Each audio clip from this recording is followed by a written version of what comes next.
এইটি দেখুন মুড়কি पूरा मार्केट पढ़िया लगुच ना थरे जदि आप घरे बनइबे ना आउ मार्केट मुड़की किणिकी खाइबा भूली जिवे एते स्वादिष्ट बनी थाए आ बहुत ही सहजरे मध्य बनी जाए मात्र अध घंटा भितर आपण गोटे केजी पाखापाखि मुड़की को रेडी कर पारिबे। देखंतु केते क्रिस्पी बनी आ खाइबा को बहुत ही स्वादिया होता है। आपण आपको थरे बनइले मास मास धरिकी साइतिकी रखिपारे 2 मास जाए खराब हुएनी आ खाइबा तो अति स्वादिया। नमस्कार ओडिया बो रोसे को आपण मानको बहुत बहुत स्वागत।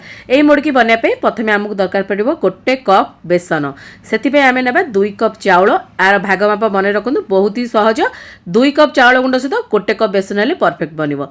स्वाद अनुसार लुण दे दबा तापरे हेंगु दे दबा टिके नाकु जुआणी को एमती क्रॉस करके दबा जदर की बास्ना बहुत बढ़िया आसीबो।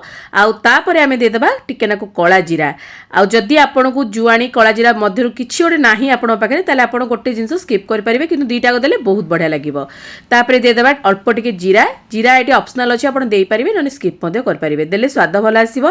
तापरे 3 स्पून एटी बड़ स्पून रे मु देई देछि राशि राशि द्वारा बहुत बढ़िया टेस्ट आसीबो हमर मुड़की रे। तापरे आमे अल्प टिके हळदी गुंड दबा भल कलर पई आ अल्प टिके लंका गुंड दे दबा भल कलर पई। जदि आपण काश्मीरी लंका गुंड पकेबे ताले बहुत कम पकेबे नले नॉर्मल लंका गुंड आपण आधा स्पून दे परिबे।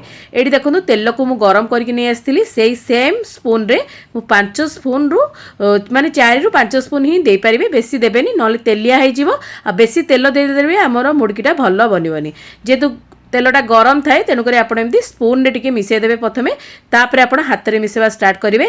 आउ जितेबाला आपंकर सबू जिनस बढ़िया भाव में मिसीज तेल सांगे हल्का हाथ में आप मुठा करेंगे एमती अल्प टिके बाइंडिंग हो जानवे जे आपंकर पूरा परफेक्ट अच्छी आईभलिया आपंकर मुड़की भी बहुत बढ़िया खास्ता बन मझिरू भांगीबनी भल भाव में ये कौन करवा गरम पानी देकी आपको चकटिबा नॉर्मल पानी रे चकटिबेनी मन रखिए जेहेतु चाउल गुंड नहीं आम गरम पानी चकटिले यहाँ बहुत बढ़िया हम गरम पानी देकी प्रथमे आम चामच रे मिसेवा नने हाथ फोटका चांस थाए भल भाव में मिक्स कला प्रथमे 5 मिनिट आपको रेस्ट देदेबा जहाँद्वारा कि आमर टिके चाउल गुंडा फुली जीवो आउर आम अल्प अल्प गरम पानी देकी या भल भाव में चकटिबा आउ पूरा स्मूथ डो गोटे चकटिबे जमा भी जमी से क्रैक रही से भाया चकटिबे।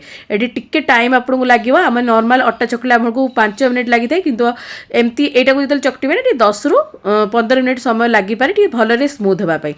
तो ये देखो भल भाव में स्मूथ करनी एबे देखो टेक्सचर देखी दूसरी कितने सुंदर पूरा नरम होती अल्प टे तेल हाथ होगी पुणी थे टे मिक्स करनबा आउ घोड़े 15 मिनिट रेस्ट देवा 15 मिनिट बढ़िया भाव में सेट हो बढ़िया भाव में आम मुड़ को रेडी हम 15 मिनिट पर ये देखो आमर सेट हो पूरा बढ़िया भाव में आउ टे आम एमती मिसेकी चकटी नवा तापर एमती सरू सरू गुला टाइप हाथ में टे एमती फोल्ड करवा एमती कले आउ टे स्मूथ हो आमर मुड़की बनवाई सहज हम आड़ी देखो ये लंबा आकार करने तापर आम चलतु छांच को रेडी करवा जदि आपण पारे छांच नहीं आपको बेलना पटारे जमती कि सेकुडालू रेसिपी आपण मानकु देखी रिंग मुड़की करके आपण सेमिति मध्य करि परिबे। जदि सेकुडालू रेसिपी देखी ना निहाती डिस्क्रिप्शन नने आई बटन चेक करनेबे सेठी सेही भले आकार भी आपण कढी परिबे।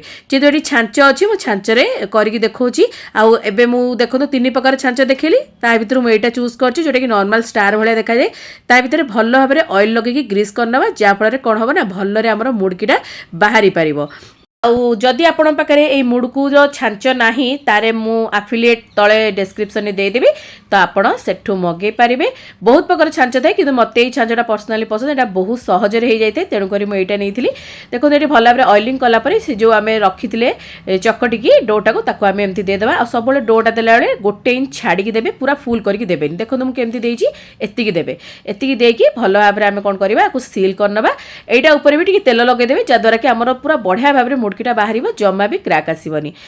आपन को लगुव एत सारा प्रोसीजर स्टेप बाय स्टेप गले बहुत समय लगे कि बिल्कुल भी नुह आप थे बनातु देखिए अध घंटा भितर ही मुड़कू पूरा रेडी जाए बहुत जल्दी होता है बहुत जल्दी जल्दी भी आप बनई दे पारे।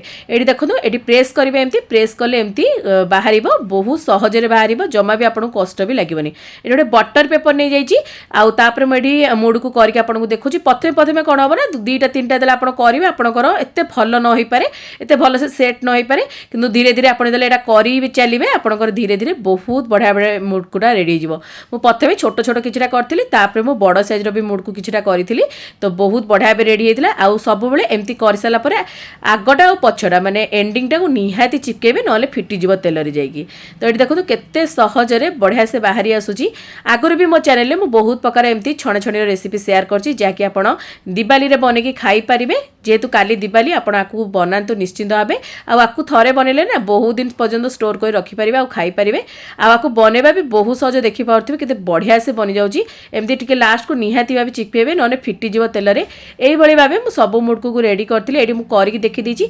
आ गोटे काम करिवे सबले जदी एमती करूछन ना बटर पेपर ऊपर ही करिवे देखिए अति सहज रे आपन को सुविधा हबो करिया पे आ जम्मा भी चिपकीबनी। जदी आपन बारे बटर पेपर नाही ताले आपन गोटे थाली नेबे से तेल को स्प्रेड करनेबे अल्प टिके तापे से थाली ऊपर ही आपन एमती मुडकु को पकेबे तो बहुत परफेक्ट बनता है। मोर फर्स्ट बैच टी एते सुंदर बननथला किंतु सेकंड बैच जेतेले मु बनेली बहुत परफेक्ट हमर मुडकी बनिला। एटा मो सतो सब बळ हुए जेतेले भी एमती किछि रेसिपी बनाए मोर प्रथमे हाथ सेट हबा को 5 मिनिट समय लागि थाए धीरे धीरे बहुत बढ़िया से हो जाए। आ देखि पारथिबे एमती पिठा चटरे उठे के आनिबे तो सहज रे आसी जिवो।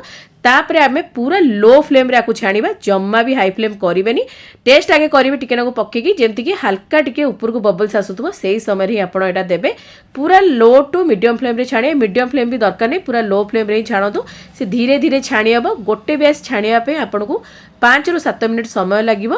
आ जदि आपण बेसी भी बनाउछनी आपण को बेसी समय लागिवनी। जदि आपण माने घंटा को भीतर पाखापाखि 2-3 केजी छाणी देबे एते बढ़िया भाबे रेडी हेते। देखंतु केते सुंदर बढ़िया कलर आछि। आमे एते कोनोस प्रकार कलर सोडा किछि पकेने किंतु पूरा परफेक्ट बनिवो खाया पे। आ खाइबा को बहुत ही फ्लेवरफुल आ स्वादिया बनिवो।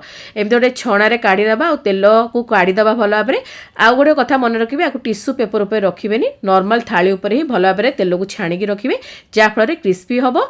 आ पूरा ठंडा हो गला पर ही आपण आकु एयर टाइट कंटेनर रे स्टोर करिवे जा फल रे बहुत ही लॉन्ग लास्टिंग हबो आ जमा भी सॉफ्ट हबनी।